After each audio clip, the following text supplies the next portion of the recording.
So hey Rotarians, welcome to the snack program offered by the Rotary Club each Thursday at noon.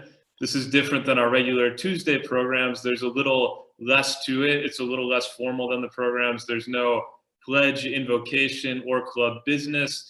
It will last about 30 minutes. Of course, you can still count on high quality programming and content that was written in there before. I can't promise that since I'm hosting, but I'll do my best today. Typically, we feature a member of Rotary or a Rotary connected organization with ideas pertinent to how we are living today. Today we'll hear from David Kohler, President and CEO of the Kohler Company. And next week, please tune in at noon on Thursday to hear from Andrew Hunt, Director of the Center for Real Estate at Marquette University, who will talk about the impact of COVID-19 on real estate.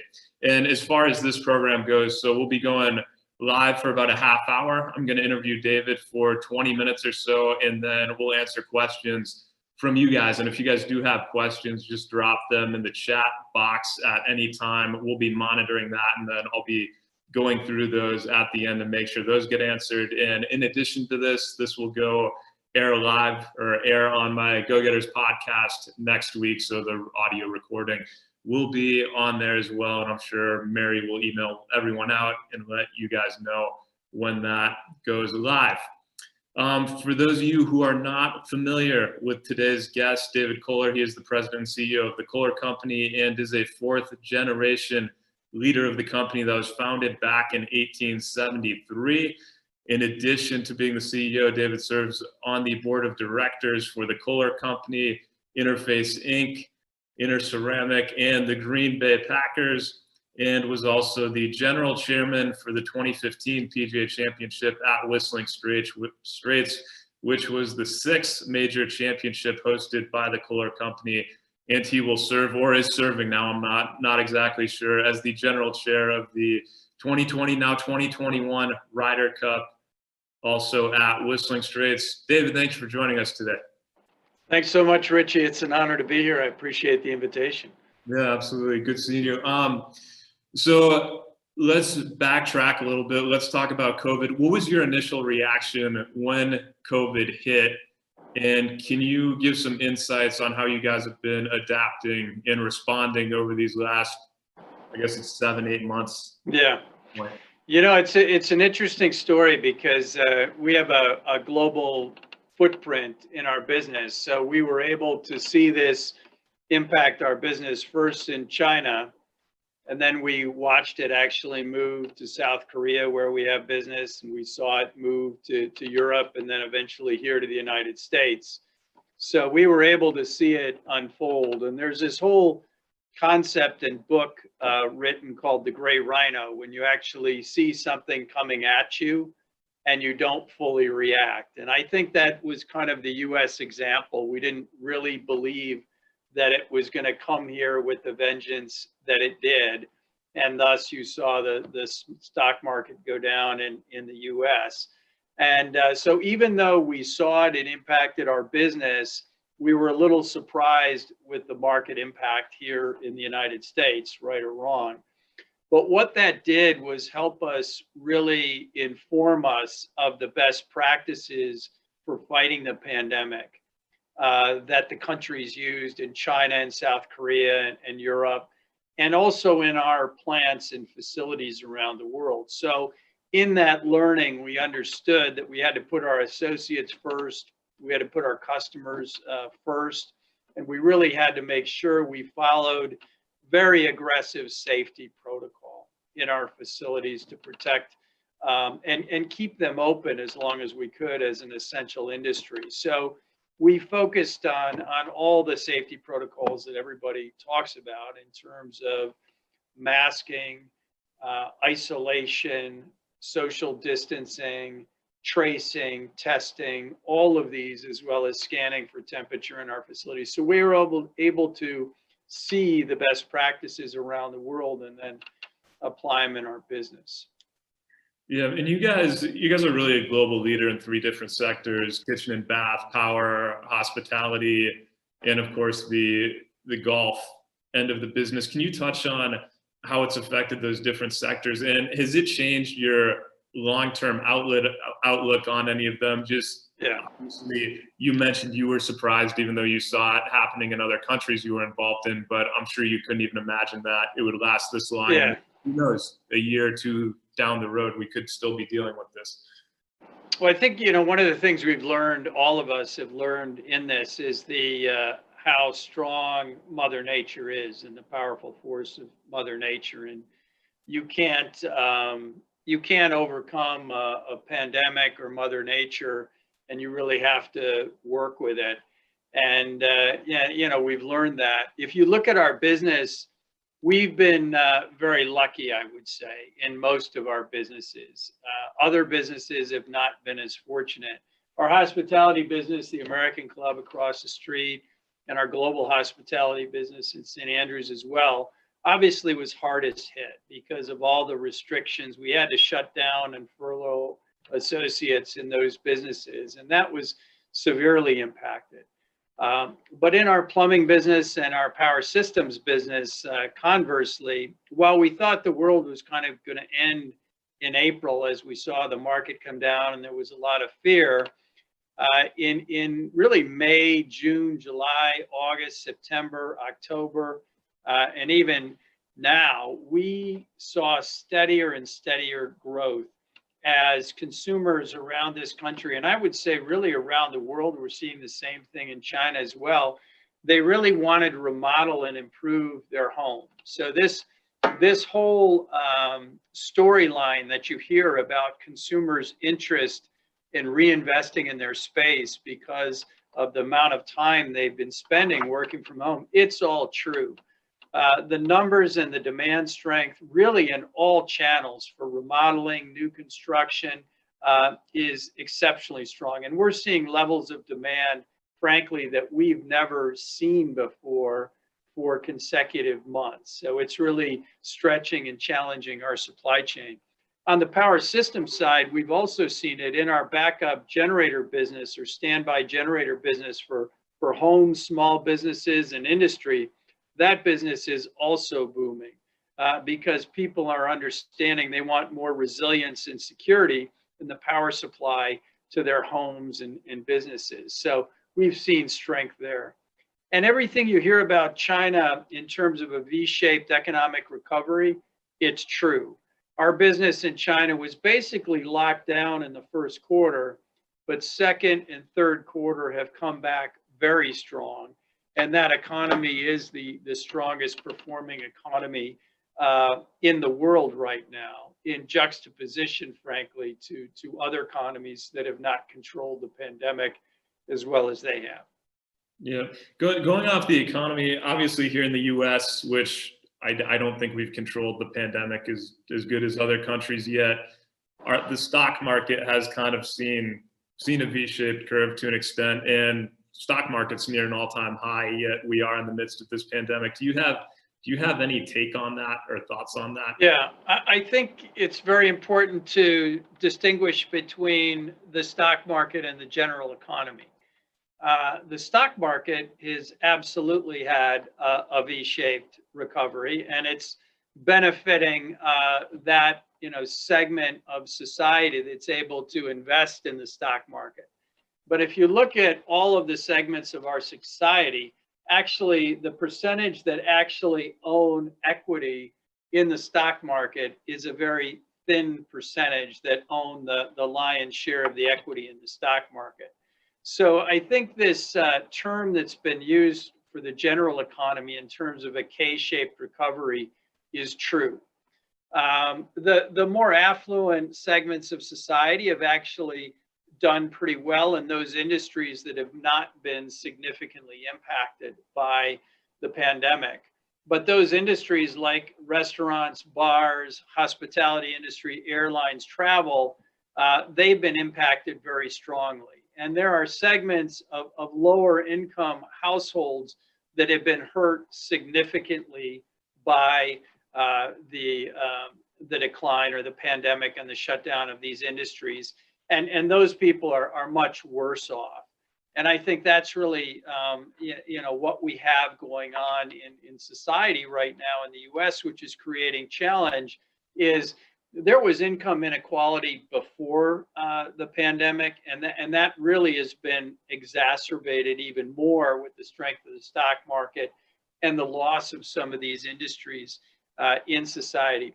We would say that the recovery for the general economy is going to be a Nike swoosh. It's going to probably hit the same size, the GDP will hit the same size that we were in 2019, sometime in 2022. But it's going to take that much time for the general economy to recover. And we still have risks ahead. We have to get control of the pandemic, and we're going to need another, hopefully better designed and executed stimulus package. But we're going to need that to happen, I think, for this economy to recover like we'd all like to think it will. Yeah, I agree 100%. A few minutes ago, you talked about the power of Mother Nature, and you guys created a huge sustainability plan back in 2018 or 2008. And I know you've reduced your environmental footprint significantly. I think it was 25% between 2008 and 2016. I don't know what you guys are up to right now. And in a talk that you gave that I watched, you mentioned that you need to teach more companies how to be an environmentalist and a capitalist. Can you touch more on this? And has the sustainability strategy been affected at all by, one, the pandemic, and two, we're seeing the effects of global warming now more than ever? Yeah. You look at Australia, which was on fire pretty much all last year. These floods that have been happening are terrible. The California wildfires. It doesn't seem like it's getting any better at this point. Right. We, I think our company, you can look back at comments by my great uncle, Walter Kohler, in the 1920s about the environment, and all the way through the leaders of our company throughout history. And we've always believed in the importance of being a good environmental citizen. And we looked around in 2007 and said, there's a lot of things happening around us. Climate change is going to impact our business. All of these things in terms of scarcity in certain things like water that we need to be more cognizant about, and we need to act and we need to lead. And so we reset our strategy to be net zero by 2035 in terms of our environmental footprint, and also not only doing less bad, we also wanted to drive more innovation for more environmentally friendly products. And so it was a strategy about growth and differentiation, and then also use our position as an industry leader to teach other companies of how you can be a capitalist and an environmentalist at the same time. They're not mutually exclusive. It's just good ethical business practice for the future. And actually, if you learn how to do less harm or reduce emissions, waste less, it's better for your business. It's better for your bottom line. It's better for your customer engagement. And we're really seeing it, pay dividends. And as you pointed out, the pandemic has accelerated a lot of trends. And one of them has been the interest in the whole area of clean energy, sustainability, and the environment. You're seeing that interest on the stock market with the focus on ESG around environment, social governance, and firms really wanting, consumers wanting to invest more in those ethically driven companies. You're also seeing it in the share price of firms like Tesla and Nikola and others that are battery or electric base. So you're seeing a number of signs around the level of interest in this. And fortunately, because of the lack of transportation, you've also seen a benefit to the environment in this period. But I think it was just one more of these kind of tipping points that's been accelerating the interest.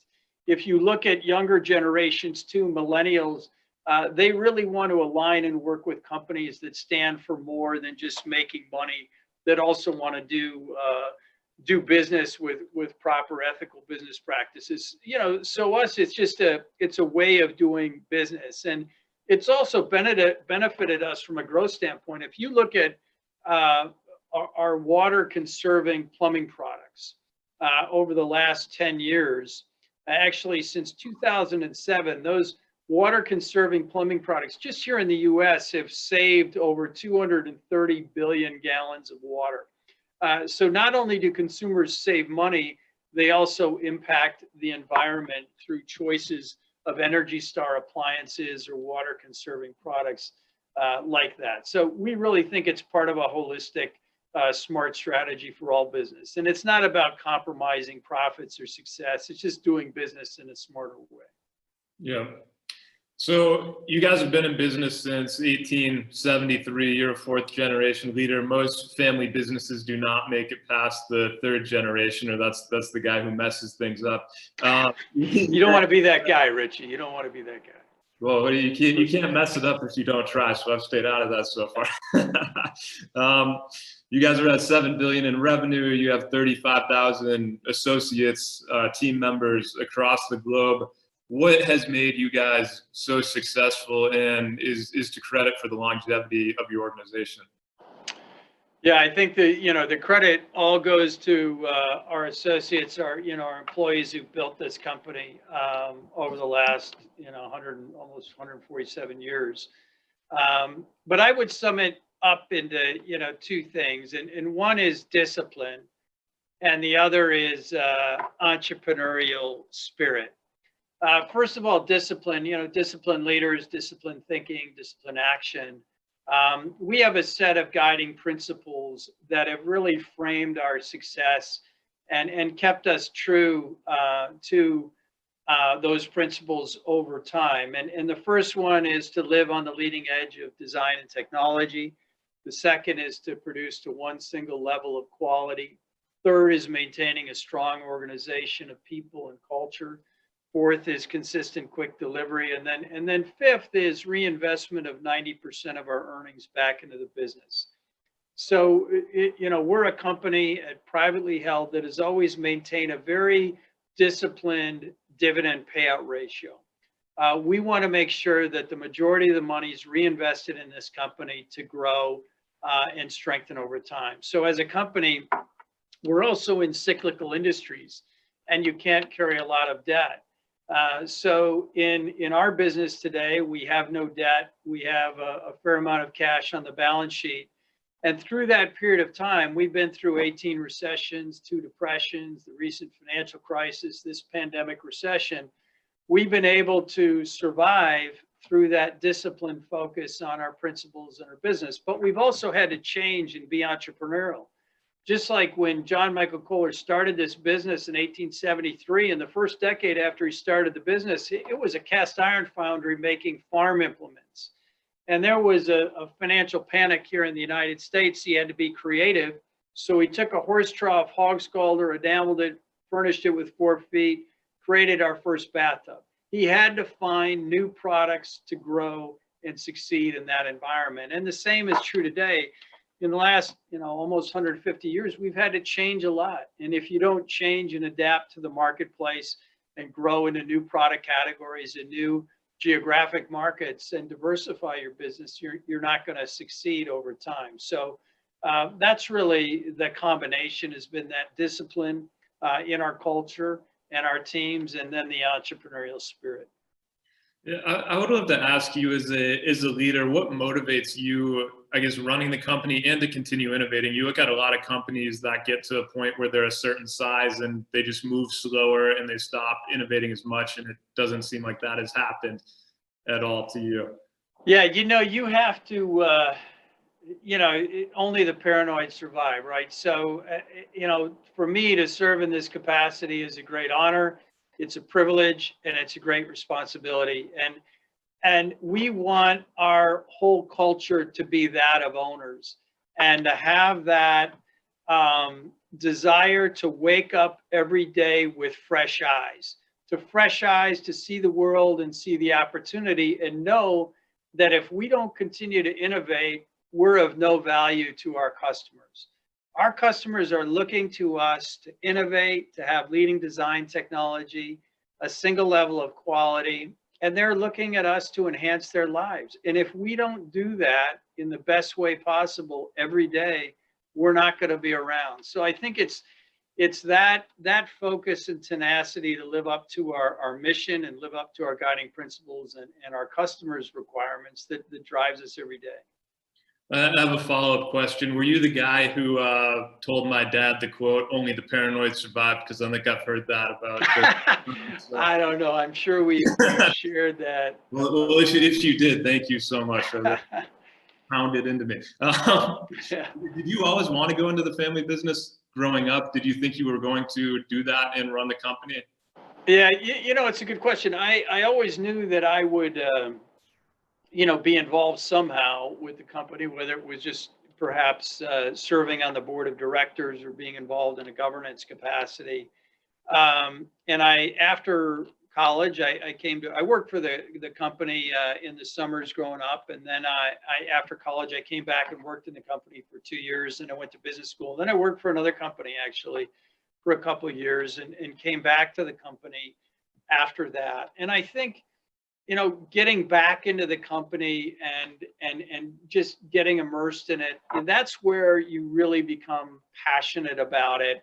And for a family member to succeed, or anybody to succeed in our company, and I've now been here, 30 years, you have to be passionate, you have to be competent, you have to be committed, you have to be, driven. And so I think, is getting immersed and passionate about it, that's what drives us every day. But, the short answer is I knew I'd be involved in some capacity, but I've been lucky enough to be able to, rise through the organization and to serve in the role I am today. But honestly, I didn't imagine that when I first started off. It's doing the work that's in front of you, and if you do that right, it'll lead to opportunities. Yeah, I know a lot of people want to hear about the Ryder Cup. Can you touch on the decision-making process that was to postpone it another year, opposed to having it without Yeah. fans? And what do you anticipate it looking like in 2021? It was really driven by the PGA of America. Obviously, the PGA of America is working closely with us and talking to state officials here in Wisconsin and the governor's office, and understanding, what the conditions are here, and then also at a national level and internationally, because this event is global, and we need a large number of European visitors and international visitors. We had to be looking at all of these things, which they did. And it was a difficult decision, but honestly, when you look back, it was the only decision, because you could not have done or executed the Ryder Cup to its true level of excitement and drama without fans of significant number, and doing it in its more natural state. So I think based on health and safety, and based on the reality or plausibility of getting the people from around the world here to enjoy the event, there was one answer, and that was to postpone it. And fortunately, for us, we're able to do that, working with them as a partner very easily, and moving some things around and just shift it out a year. So once we made the decision, we were able to execute it pretty easily.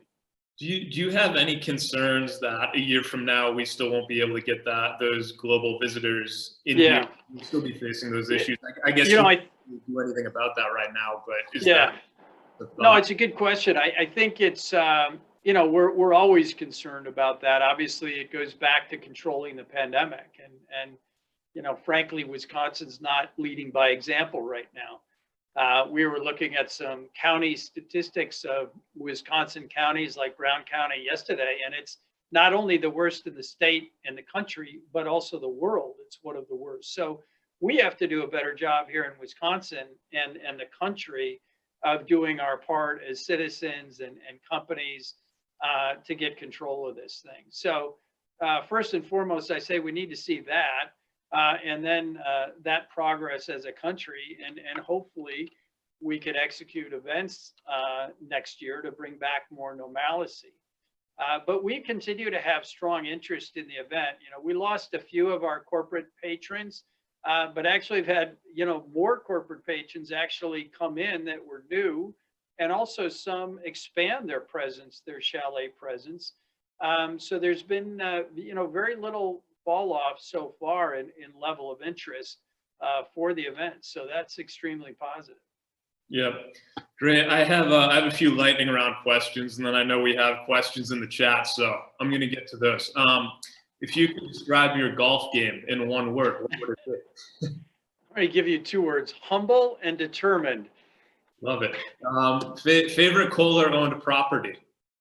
You know, we have our first hospitality property is called River Wildlife, which is a wildlife preserve, and I think one of our most fabulous restaurants here in Kohler. That would be my favorite. And then St. Andrews, Scotland, the Old Course Hotel in Scotland's pretty close after. Yeah. Favorite golf course that you yeah, River Course, Black Wolf Run. That's my home course. Any hobbies outside of work and golf that people may be surprised by? Oh, you know, hunting. I grew up in Wisconsin, so I'm hunting, fishing, hiking, canoeing, everything outdoors. I'm that kind of person. Right. And then my final lightning round question: what's one thing business-wise in Kohler that you are most proud of? Wow, that's a great question. You know, I'm proud of a lot of things. You know, the thing I'm most proud of are the people and the spirit of the company, and this idea that we can do anything we set our mind to do, whether it's something like technically installing SAP enterprise-wide around the world, or whether it's attacking sustainability and creating a position of positive change on the environment and the world, or whether it's solving tough innovation, technical problems to bring new products and technologies to market. I think it's that tenacity, the will, the drive, the curiosity in our culture of our teams that I'm most proud of. Awesome. All right, we will move to some questions from you guys, and if you have any more, just drop them in the chat. Mary, what time do we need to be off by? I know it's 12:27 right now. Not hear her. 12:30 or so. Yeah, I think. Yeah. I think, all right. I think David has a hard stop at 12:30. I can actually go for a few minutes, so we'll rip through the questions. All right. Here's a good yes or no one from Bill Sheehan. Do you have any interest in running for public office in Wisconsin? No, sir. Probably a smart answer. Okay. Do you? Oh, this is a good question. Do you find it advantageous to be headquartered in a smaller community? You know, we love it from the vantage point. You know, we love Wisconsin. We love a small community. There's a lot of people that this style of life really appeals to. And then there's others, you know, that it may not. But fortunately, we have Milwaukee, north of Milwaukee, west of Kohler. We have in north of Kohler. There's a lot of different variety for people to live in, depending on the community they want to live in. So I think we kind of get the best of both worlds. And also being global, we can have people all around the world. So we get diverse talent in that way as well. Yeah. So Andy Collins, curious how David and Kohler are thinking about new digital capabilities for their business and trying to use those towards their environmental priorities, more so how technology may be impacting Kohler's business. Yeah, it's impacting everything. And as we've seen in COVID, it's one of the trends that's accelerated everything digital. Our e-commerce business is grown dramatically and continues to. Our whole focus on direct to consumer and products and services is very important. And our smart products or digitally enabled products, those are the wave of the future and our fastest growing category. So it's impacting everything in our business and will only continue. Yeah.